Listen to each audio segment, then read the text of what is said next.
sejarah singkat munculnya kelompok yang keluar dari ahli sunnah wal jamaah.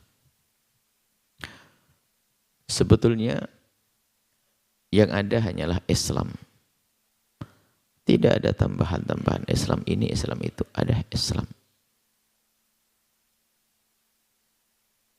Akan tetapi, bersama berjalannya waktu, ada di sana di luar Islam, musuh-musuh Islam ingin merusak Islam. Sehingga merusak Islam adalah memalsukan, menyusupkan ke dalam Islam bukan dari bagian Islam. Tentunya dengan pandaian mereka.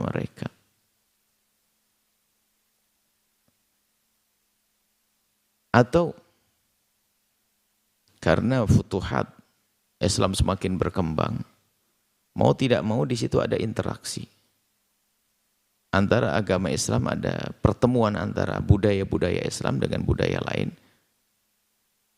Dan ada orang-orang yang masuk Islam yang punya agama lain sebelum Islam. Yang itu semuanya baik disengaja orang ingin merusak Islam atau tidak sengaja bagi mereka yang baru masuk Islam. Itu kadang menjadi bercampur aduknya antara Islam yang benar dan sesuatu yang bukan dari Islam sehingga dianggap dari Islam. Dan ini terus berkembang, maka muncullah kesesatan di dalam beragama. Dan kesesatan dalam beragama ini banyak sekali kelompok-kelompok. Nah, karena banyak kelompok-kelompok, maka perlu adanya pemilahan kira-kira mana kelompok-kelompok yang jauh daripada kebenaran atau sesat dan seterusnya. Dalam hal ini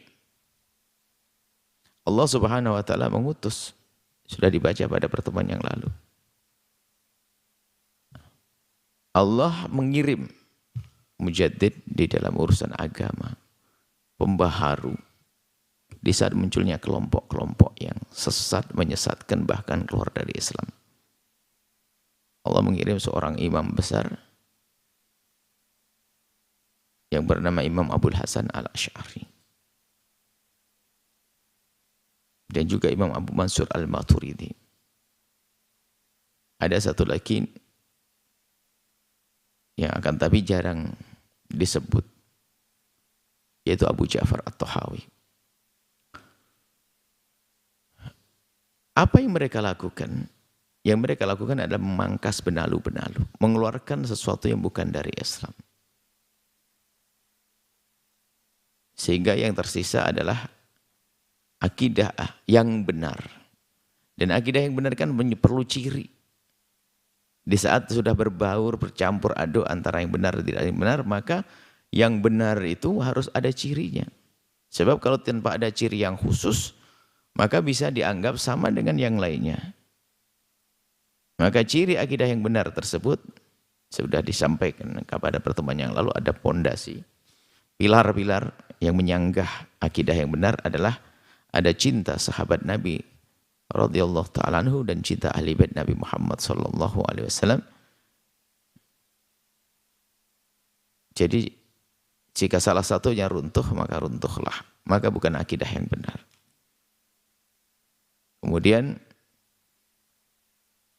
termasuk isyarat dari baginda Nabi sallallahu alaihi wasallam, kelompok yang benar ini akan man alaihi ana wa ashabi, yang berpegang dengan manhajnya para sahabat radhiyallahu ta'ala anhu, dan mereka juga disebut dengan nanti pada sawadul a'dham, yakni kelompok terbesar. Nah, kelompok ini nanti digelari dengan ahli sunnati wal jamaati. Kalau tidak salah gelar ahli sunnah wal jamaah sudah kita sampaikan pada pertemuan yang lalu, definisi ahli sunnati wal jamaati. Nah, ada kelompok-kelompok akidah, untuk diketahui saja ini sejarah akidah-akidah. Kisah perselisihan antara Sayyidina Ali bin Abi Thalib, ya, sahabat mulia, Sayyidina Imam Ali dan Sayyidina Muawiyah, sahabat. Mereka manusia biasa, ada perselisihan. Ada yang salah, ada yang benar. Dan kebetulan dalam perselisihan itu kebenaran berada pada Imam Ali bin Abi Thalib. seperti yang diisyaratkan oleh baginda Nabi SAW. Akan tapi apapun bentuknya, perselisihan tersebut adalah ijtihad yang mereka lakukan. Dan kita diajari oleh para ulama, tidak usah memasuki lebih dalam lagi tentang perselisihan tersebut. Akan tapi kembali kepada orang-orang tersebut, bahwa mereka adalah sahabat Nabi, apalagi seperti Sayyidina Imam Ali bin Abi Thalib, mantu baginda Nabi, yang juga disebut dengan minal asyrah al-mubasysyirina bil jannati, 10 orang yang disebut sebagai ahli surga. Baik. Perbedaan yakni perpisahan antara Sayyidina Imam Ali dan Sayyidina Muawiyah terjadi karena perbedaan pandangan antara keduanya tentang pemberian sanksi kepada pembunuh Sayyidina Uthman bin Affan. Jadi setelah Sayyidina Uthman bin Affan wafat, dibunuh oleh orang yang ingin merusak, ingin mengadu domba dengan cara membunuh Sayyidina Uthman bin Affan. Sayyidina Uthman bin Affan dibunuh, dipenggal lehernya dalam keadaan membaca Al-Quran. Sampai dikatakan dalam satu riwayat, kepalanya itu jatuh di mushaf. Dan kedekatan sahabat Nabi dengan ahli bait Rasulullah, maka jangan dipisah antara sahabat Nabi dengan ahli bait Rasulullah. Adalah yang menjaga Sayyidina Uthman bin Affan adalah Sayyidina Hasan dan Husain di pintu depan. Merasa keadaan kurang baik, maka diperkuat penjagaan. Akan tapi sang pembunuh melalui dari pintu belakang. Dipenggalah Sayyidina Uthman bin Affan. Maka di sini ada tuntutan, kemudian khilafah dipegang oleh Sayyidina Imam Ali bin Abi Thalib. Di saat kepemimpinan dipegang oleh Imam Ali bin Abi Thalib, keluarga Sayyidina Uthman bin Affan itu mempertanyakan tentang pembunuh. Maksudnya hendaknya pembunuh itu segera dicari. Ya, pembunuh itu dicari. Nah ini di sini. Akan tapi Sayyidina Imam Ali berpendapat untuk menunda sementara, karena saat itu Sayyidina Ali baru memegang kekhilafahan. Ada hal yang dianggap lebih penting untuk diselesaikan terlebih dahulu. Akan tetapi Sayyidina Muawiyah berpendapat bahwa pembunuh Sayyidina Uthman harus segera diadili. Dan inilah yang menjadi sebab tertundanya Sayyidina Muawiyah untuk membaiat Sayyidina Ali, hingga pada akhirnya pecahlah pertikaian antara keduanya. Ya, ijtihad. Sayyidina Imam Ali menganggap ini ditunda dulu. Tetap sambil dicari. Akan tapi membenahi kemaslahatan umum didahulukan terlebih dahulu. Dan keberadaan inilah yang menjadikan Sayyidina Muawiyah menunda pembaiatan, bukan tidak membaiat. Pada akhirnya semua bersepakat bahwasanya khilafah adalah untuk Sayyidina Imam bin Ali bin Abi Thalib saat itu, setelah Sayyidina Uthman bin Affan. Dan keruhnya suasana ini juga tidak lepas dari campur tangan orang ketiga, yaitu kelompok pengadu domba yang tidak senang dengan kejayaan Islam. Dan telah menjadi dalang pembunuhan Sayyidina Uthman. Jadi dengan cara membunuh Sayyidina Uthman.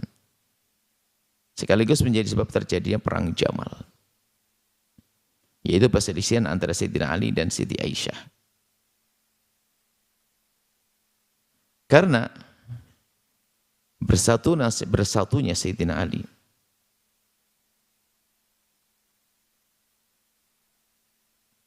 dengan Sayyidina Muawiyah dan Sayyidah Aisyah akan mempermudah penangkapan pembunuh Sayyidina Uthman bin Affan.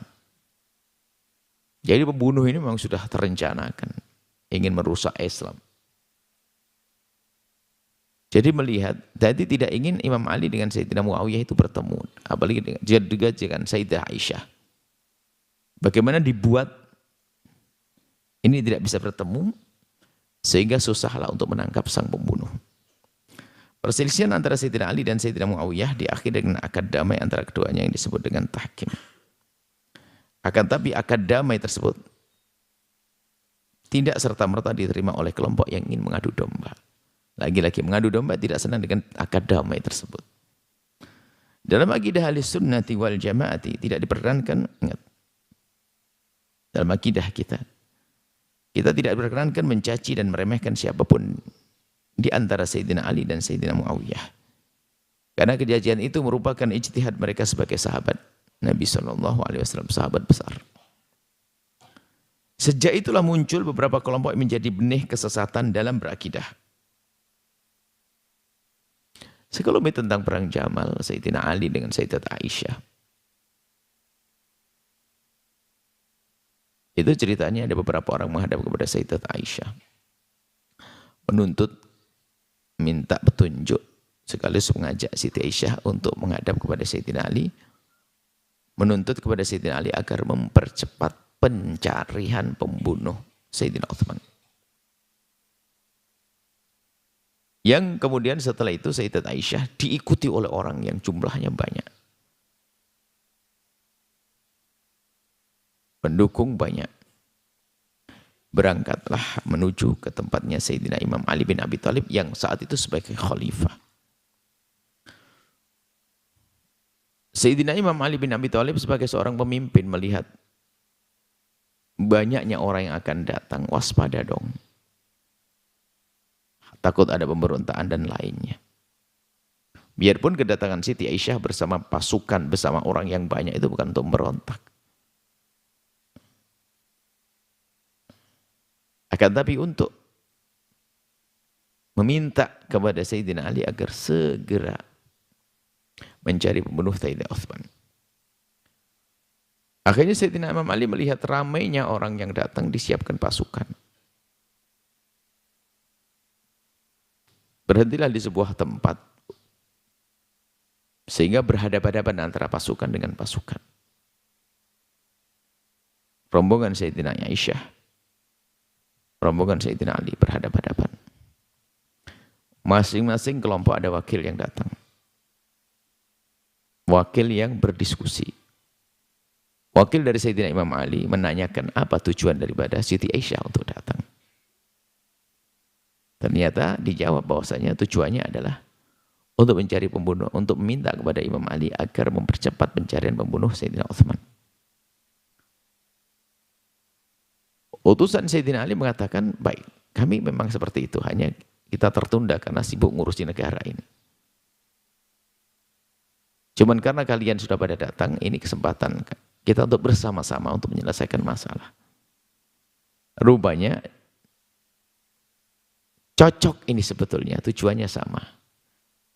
Jadi sangat senang pasukan saya. Sayyidina Ali senang ternyata Siti Aisyah datang untuk meminta. Siti Aisyah dengan rombongan datang untuk meminta kepada Sayyidina Ali untuk mencari pembunuh Sayyidina Umar. Artinya sama-sama. Akhirnya jadikanlah ini kesepakatan untuk yuk kita sama-sama untuk mencari pembunuh Sayyidina Uthman bin Affan. Artinya permintaan Sayyidina Siti Aisyah terkabul bahwasanya ingin mempercepat dan oleh Sayyidina Ali disambut iya. Akhirnya bareng-bareng rencana begitu. Cuman ini karena jumlah pasukan yang besar ribuan, maka mereka nggak langsung bubar sehingga Sayyidina Aisyah bersama rombongan pasukannya istirahat di malam itu. Pasukan Sayyidina Ali istirahat juga di tempatnya. Yang semula berhadapan-hadapan seperti lawan, sekarang menjadi kawan, cuman beda tempat saja. Kemudian setelah itu, sang pengadu domba melihat keadaan ini, khawatir, panik mereka. Menyiapkan pasukan, disebutkan 500 atau sampai 1000 orang. Pasukan itu di tengah malam gelap gulita. Yang pasukan Siti Aisyah tidur lelap dengan seenak-enaknya tidur, pasukan Sayyidina Ali juga tidur seenak-enaknya tidur. Kenapa? Damai, ternyata pertemuan tidak untuk perang, nggak ada masalah. Cuma di saat seperti itu, lihat, pengadu domba mengirim pasukan dan dibagi dua ini pasukan, di gelap gulita, nggak ada listrik, nggak ada ini. Separuh untuk menyerbu pasukannya Imam Ali, separuh lagi menyerbu pasukannya Siti Aisyah. Dalam keadaan gelap gulita dan lelap dalam tidur terbangun mereka. Apa yang ada di pikiran mereka? Pasukan Sayyidina Ali berpikir bahwasanya pasukan Siti Aisyah berkhianat. Pasukan Siti Aisyah pun juga demikian, mengira bahwasanya pasukan Imam Ali berkhianat. Bangkit mereka. saling serbu, ribuan kaum muslimin meninggal. Itulah bahayanya adu domba. Makanya kadang-kadang ada perkumpulan-perkumpulan kaum muslimin yang untuk membela kebenaran. Yang kita khawatirkan bukan mereka. Ada pengadu domba yang menyusup. Sehingga akan terjadi satu kejadian yang di luar rencana daripada pemimpinnya misalnya. Ini bahaya sekali. Sehingga waktu itulah terjadi peperangan yang luar biasa, namanya Perang Jamal. Perang Jamal itu adalah karena Siti Aisyah waktu itu naik onta. Perang Jamal. Baik. Ini kurang lebihnya semacam itu. Jadi tidak bisa kita salahkan Sayyidat Aisyah, tidak bisa kita salahkan Sayyidina Imam Ali. Akan tapi ketahuilah, itu pelajar dibuat, loh kok bisa seperti itu? Itu untuk pelajaran untuk kita, mereka mati syahid semuanya. Karena mereka bukan tujuan membunuh kawannya, tidak. Karena ini ada adu domba, maka yang perlu kita jadikan pelajaran adalah pengadu domba itu bahaya sekali. Nah, pengadu domba itu di hari ini sifatnya halus. Menukil omongan. Hari ini kita diadu domba, kita perang kaum muslimin, gak akur, caci maki, olok-olokan dan sebagainya. Itu model-model adu domba. Sudah tidak percaya ini dengan itu. Makanya jadilah juru damai, jangan memindah sesuatu. Makanya sudah kami kasih rambu-rambu. Langsung kami rambu-rambu mulai dari beberapa waktu yang lalu. Pastikan kita tidak pernah membicarakan kejelekan siapapun. Karena kejelekan yang kita angkat akan didengar oleh orang sebagai kejelekan. Sehingga menjadikan sebab permusuhan, mengadu. Ini, mengadu domba. Itu bahaya sekali. Seperti yang terjadi pada Sayyidina Aisyah dan Sayyidina Imam Ali. Kemudian setelah itu, ada beberapa kelompok. Setelah itu muncul. Ada kelompok-kelompok yang insya Allah akan kita teruskan pada pertemuan yang akan datang insya Allah. Karena ini muqaddimah saja untuk kita kenalkan. Soalnya semuanya dari kitab ini. Kami berharap kitab ini dibaca.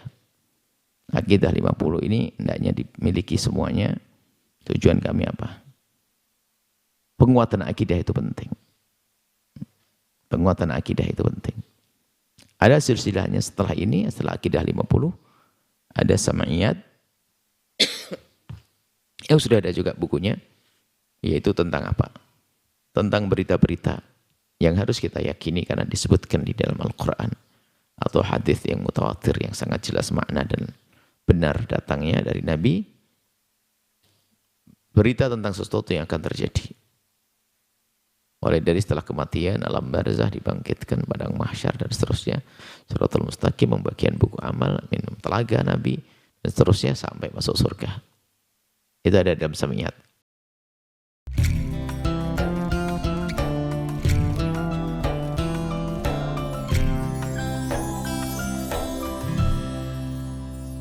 Sahabat Al-Bahjah TV, setelah menyaksikan video ini, jangan lupa bersolawat kepada baginda Nabi Muhammad. Shollu ala Nabi Muhammad. Allahumma sholli alaihi wa ala alihi wa sahbihi.